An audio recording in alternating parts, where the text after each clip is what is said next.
दीपक जी, आज तो हिंदुस्तान की तस्वीर ऐसी है, आप कहां हैं? In which part of the world are you? आपको दिल्ली में होना मैं न्यूयॉर्क में हूं इस समय और यहाँ पर सुबह के 10:04 हुए हैं। 18 डिग्री तापमान है। बड़ी खुशी की बात है। यहाँ पे तो शाम के 7:34 हो रहे हैं वोरा साहब, और तापमान तो बहुत गर्म है भारत में। पूरे दुनिया के नेता, विश्व के सभी नेता भारत में हैं। दीपक साहब, मैं आपसे समझना चाहता हूं from a foreign policy view point आपका। जी वोरा साहब, मेरा एक आपसे निवेदन है सर, जो कुछ हुआ है आज भारत में, जो डिक्लेरेशन हुआ है फिर इंफ्रास्ट्रक्चर के बारे में, तो मेरा कद जो 6 फुट 2 इंच का है, 72 साल की मेरी उम्र है, अब मेरा कद 6 फुट 8 इंच का हो गया, तो कृपया एक नई पतलून मुझे खरीद दीजिएगा। जो मेरे पास अभी है वो छोटी रह गई है मेरे लिए। Sir, Delhi has become the consensus capital of the world. इस बात को समझ लीजिएगा। देखिए, अमेरिकन मीडिया 4 आपको हेडलाइंस बता रहा हूं, मैं यूएस में बैठा हुआ न्यूयॉर्क में। हेडलाइंस क्या है? India has pulled it of. Second headline, well done India. Third headline, every Indian stands taller. और चौथा, पिंग पोंग, वो जो चाइना वाला है, may be regretting not coming. ये यहाँ के मीडिया, यहाँ के टेलीविजन चैनल्स भारत के बारे में कह रहे हैं। कंसेंसस कैपिटल हम बन चुके हैं। ये जो इंफ्रास्ट्रक्चर की बात हुई है सर, इसमें नोट कर लीजिएगा, ये शुरू हो रहा है भारतीय सभ्यता में, मिडिल ईस्ट इस्लामिक सिविलाइजेशन से होता हुआ क्रिश्चियन सिविलाइजेशन में जा रहा है। ये सिर्फ भारत कर सकता है। कुछ ही दिनों में सर, आप जानते हैं कि भारत के प्रधानमंत्री का जन्मदिन है। उन्होंने पूरी दुनिया को एक तोहफा दिया है। G20 अब उम्मीद का प्रतीक है, और दुनिया ने एक तोहफा भारत को दिया है कि हम भारत पे भरोसा करते हैं। तो मैं अगर 6 इंच ज्यादा ऊंचा नहीं होऊंगा तो कब होऊंगा सर? मुझे 50 साल हो गए हैं कूटनीति में and counting. I have never felt prouder to be an Indian diplomat than I do today, sir. Thank you, Prime Minister Narendra Modi. Vora साहब, शहजाद, ये शब्द सुन के फ्रॉम अ फॉर्मर ब्यूरोक्रेट, और जो देख रहे हैं ये सारी चीज़ें होती, और वो लाइव तस्वीरें हम दिखा रहे हैं लगातार, प्रधानमंत्री मोदी और महामहिम राष्ट्रपति सबका पर्सनली स्वागत करते हुए, एक एक डिग्निटरी का, एक एक हेड ऑफ स्टेट का। शहजाद, ये एक रियलिटी है। विनोद जी, आ रहा हूँ, आप कुछ बोलना चाह रहे हैं? दादा, आ रहा हूँ। लेकिन शहजाद, ये एक रियलिटी है कि ये एक भारत का यही समय है और यही ठीक समय। बिल्कुल।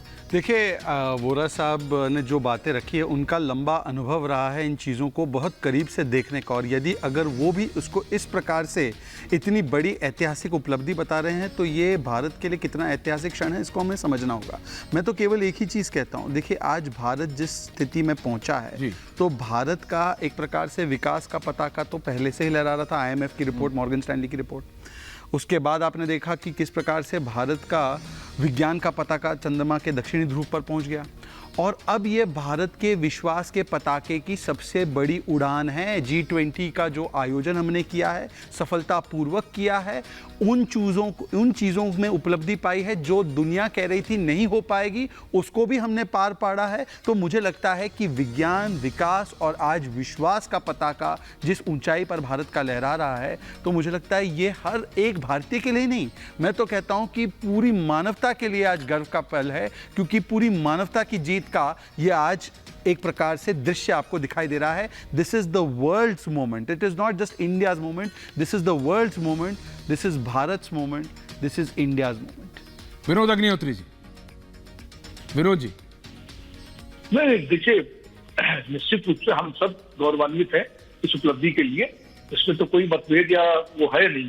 लेकिन मैं इसको थोड़ा सा और अगर इसको विस्तार देना चाहूंगा जी, प्लीज। कि वोरा साहब न्यूयॉर्क में बैठे हुए, उन्होंने एक वहां का भी पॉइंट ऑफ व्यू दिया, किस तरह अमेरिकन मीडिया इसको देख रहा है। मुझे लगता है कि आज जो घोषणा पत्र आया है, आज जो सहमतियां बनी हैं, इसके बाद वैश्विक स्तर पर भारत की एक भूमिका भी बढ़ी है। अब भारत के सामने चुनौती भी है। ऐसा नहीं है कि भारत जो है, और भारत को आप भारत के रूप में देखें, देश के रूप में देखें।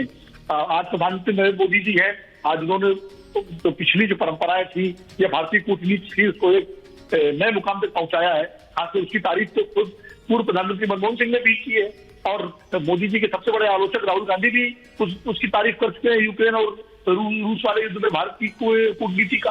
तो निश्चित रूप से वो एक नए मुकाम तक पहुंची है। और ये मुकाम, और आज की चीजों में देखिए, अगर आप ड्रॉ करें लाइन, तो जिन अफ्रीकी देशों को शामिल किया गया है, अफ्रीकन यूनियन के देशों में, वो सारे देश एक जमाने में नॉन अलाइनमेंट के झंडे के नीचे भारत के साथ थे। तो कहीं ना कहीं जो भारत की जो गुड निरपेक्षता की नीति थी, जिसमें उन तमाम सारे वंचित देशों को अपने साथ लेने की थी, जो सुपर पावर्स के कोल्ड वॉर के समय परेशान थे और उस कोल्ड वॉर से पीड़ित थे, उसको लेकर के आज वो सारे देश जो है और उसका एक बड़ी संख्या G20 में शामिल हुई है। ये भी भारत की जो विदेश नीति की निरंतरता है, उसी का एक विस्तार है। हमको इस रूप में भी इसको देखना चाहिए। और यही बात जो है, इस बात को कोई और समझे न समझे, प्रधानमंत्री नरेंद्र मोदी ने बेहतर तरीके से समझा है कि भारतीय विदेश नीति की जो निरंतरता है, जो कंटिन्यूटी है, वो आगे बढ़ रही है। आज जिस तरह से इजराइल और सऊदी अरब के साथ रिश्ते हमारे अच्छे हैं, आज अरब देशों के साथ रिश्ते अच्छे हैं, और साथ साथ यूरोपियन देशों के साथ भी रिश्ते हैं, रूस के साथ भी है, अमेरिका के साथ भी है। और मैं आपको कह रहा हूं कि चीन के तमाम उकसावे के बावजूद भारत की तरफ से कोई ऐसा कदम नहीं उठाया गया है जो चीन ये दुनिया के मंच पे कह सके कि भारत ने ऐसा किया जिससे। तो भारत अपनी संतुलित विदेश नीति पर जिस तरह चल रहा है और आगे बढ़ रहा है, मुझे लगता है वो बड़ी उपलब्धि है। और चुनौती यही है कि आगे जो वैश्विक भूमिका भारत को मिल रही है, उसका निर्वाह बेहतर तरीके से करे, जैसे यूनाइटेड नेशन में रिफॉर्म होने हैं, उसके लिए दबाव बनना चाहिए, सिक्योरिटी काउंसिल भारत में जगह मिलनी चाहिए, नेशनल न्यूक्लियर सप्लायर ग्रुप में जो है भारत का प्रवेश होना चाहिए। ये बड़े सवाल है जो और उसकी तरफ हम कार्यरत हैं।